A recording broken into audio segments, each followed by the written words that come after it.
স্কুলের বারান্দা থেকে অনিকা লাফ দিয়ে পড়ে গেল সেই ছেলেটার বাহুতে যাকে সে সবচেয়ে বেশি ঘৃণা করত। ছেলেটার নাম রাফি, স্কুলের সবচেয়ে ধনী আর জনপ্রিয় ছাত্র। প্রায় সব মেয়েই তাকে পছন্দ করত, কিন্তু রাফি পাগলের মতো ভালোবাসত শুধু অনিকাকেই, যে ভালোবাসায় বিশ্বাসী করত না এবং নিজের বেদনাময় অতীতের কারণে তাকে ঘৃণা করত। একদিন সবার সামনে রাফি অনিকাকে প্রপোজ করেছিল, কিন্তু অনিকা তাকে এমনভাবে উপেক্ষা করলো যেন তার কোনো অস্তিত্বই নাই। ভাগ্য অবশ্য অন্য কিছু ঠিক করেছিল। শেষ পর্যন্ত তারা একই ক্লাসে ভর্তি হলো। রাফি ক্লাসে ঢুকতেই অনিকা তাকে দেখে আতঙ্কে বেঞ্চে মাথা ঠুকে ফেললো। তাকে এড়াতে চেয়ে সে বের হতে গেল, কিন্তু হোঁচট খেয়ে পড়ে যাচ্ছিল। ঠিক সময়ে রাফি ধরে ফেললেও অনিকার সঙ্গে সঙ্গে তাকে ঠেলে সরিয়ে দেয়। অনিকা মাথায় হাত দিতে গেলে রাফি তার হাত নামিয়ে নিজের হাতে আলতো করে ধরে রাখলো যেন ব্যথা কমে। অনিকা রাগ করে কষ্টে তার হাত ঝেড়ে ফেললো। রাফি জিজ্ঞেস করলো, তুমি আমাকে এত ভয় পাও কেন? আমি কি দানব? অনিকা উত্তর না দিয়ে আবার উপেক্ষা করে বেরিয়ে গেল। সে জানতো না, সে রাফির কাছ থেকে যত পালাতে চাইছে ভাগ্য ততই তাদের কাছাকাছি আনছে। সেদিনই তারা একই অ্যাপার্টমেন্টে মুখোমুখি ঘরে থাকতে বাধ্য হলো। একই ছাদের নিচে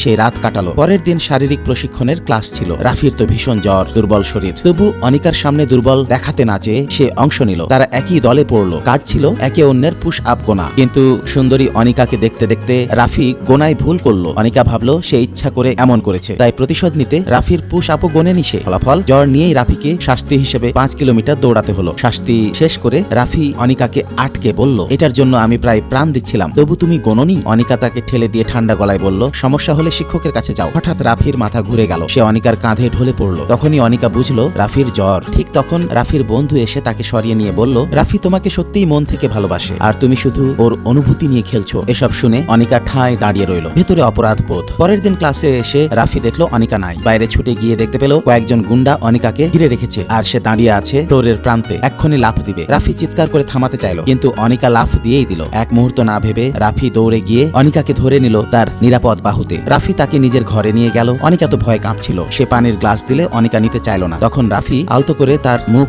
ধরে নিজ হাতে পান করিয়ে দিল। অনিকা চুপচাপ ধন্যবাদ দিল। রাফি নরম গলায় বলল, এভাবে আর কখনো করো না, খুবই রিস্ক। সেই মুহূর্তে অনিকার চোখ ছলছল করে উঠল। তার বেদনাময় অতীতের স্মৃতি হুড়মুড় করে ফিরে এলো। বন্ধুরা, এভাবে আমার গল্পের নায়ক নায়িকার নাম তোমাদের নামে শুনতে চাইলে কমেন্টে নাম জানাও, আসবে সেই নাম সামনের কোনো ভিডিওতে।